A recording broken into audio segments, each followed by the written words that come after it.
शत्रु की सहायता से अपनी मृत्यु के षड्यंत्र रचता है। केवल हिंदू ही धिम्मी नहीं होते, ये उपाधि दी ही गई थी यहूदियों और ईसाइयों को। उनका संकट कई मामलों में हमसे भी बड़ा और गंभीर है। पश्चिमी दुनिया में लोग तेजी से ईसाइयत छोड़ रहे हैं, पर उतनी ही तेजी से धिम्मी रिलीजन को पकड़ रहे हैं। 7 जुलाई वर्ष 2005 के दिन लंदन में 4 बम धमाके हुए थे। 56 लोग मारे गए थे। सामान्य लोगों की प्रतिक्रिया गुस्से और प्रतिरोध की थी, पर बहुत ही फुर्ती से वहां की लिबरल ब्रिगेड इस्लाम के बचाव में सामने आ गई। उसे हत्यारे ने नहीं, बंदूक की गोली ने मारा टाइप मूर्खतापूर्ण तर्क ले आए। लोगों के आक्रोश को उसके वास्तविक कारण से दूर धकेल दिया गया। भटके हुए नौजवानों की मार्मिक कहानियां गढ़ी जाने लगी। इंग्लैंड में स्कूलों में एक विषय कंपल्सरी कर दिया गया, जिसका नाम है फिलॉसफी, बिलीफ एंड एथिक्स। संक्षिप्त में इसे PBE कहा जाता है। इस सब्जेक्ट का मूल उद्देश्य बच्चों में सर्वधर्म संभाव, या दूसरे शब्दों में कहें तो धिम्मी पना भरना था।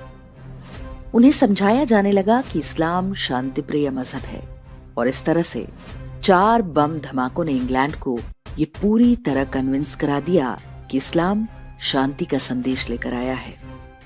लोग समझ ही नहीं पाए कि आतंकवाद और इस्लाम के बीच क्या रिश्ता है। आज के समय में आप इस्लाम के बारे में कुछ बोलकर चाहे सऊदी अरब या ईरान में बच जाएं, पर इंग्लैंड में लिबरलों के प्रकोप से नहीं बच सकते। वे आपको इस्लामोफोबिक बताकर मानवता और शांति का विरोध ही सिद्ध कर देंगे। भारत में हम जब भी हिंदुओं को कोई सबक देना चाहते हैं, उन्हें यहूदियों और इजराइल का उदाहरण देते हैं। देखो उन्होंने कैसे अपने मजहब और मातृभूमि की रक्षा की। लेकिन इजराइल के बाहर रहने वाले यहूदी अक्सर घनघोर धिम्मी होते हैं।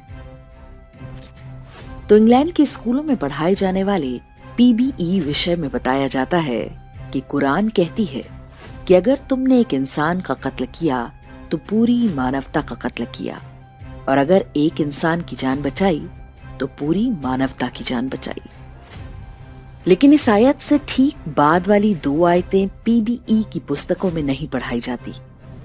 आयत संख्या 33 बताती है कि जो भी तुमसे असहमत हों उनका कत्ल कर दो, या एक हाथ और दूसरी टांग काट दो।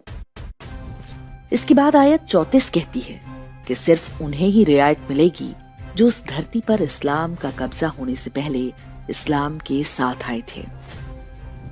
जो आयत 32 बहुत अच्छी मानकर पढ़ाई जाती है, उसमें भी एक्सेप्शन है कि बदला लेने या इस्लाम की हुकूमत ना मानने पर किसी का कत्ल किया जा सकता है। यही झूठ पढ़कर इंग्लैंड और लगभग सारे यूरोप की नई पीढ़ी तैयार हो रही है। भारत में ये पढ़ाया तो नहीं जाता, लेकिन मीडिया, फिल्मों और साहित्य के माध्यम से हमारे मन मस्तिष्क में बिठा दिया जाता है। यहाँ तक कि जो हिंदुत्व की राजनीति करते हैं या हिंदू धर्म के गुरु हैं, वे भी बड़े विश्वास से दावा करते मिल जाएंगे कि इस्लाम शांति की शिक्षा देता है और पैगंबर साहब का जीवन मानवता के लिए एक मिसाल है। एक धिम्मी का सच उसका अपना नहीं होता। सच की पुष्टि के लिए वो इस्लाम का मुंह देखता है।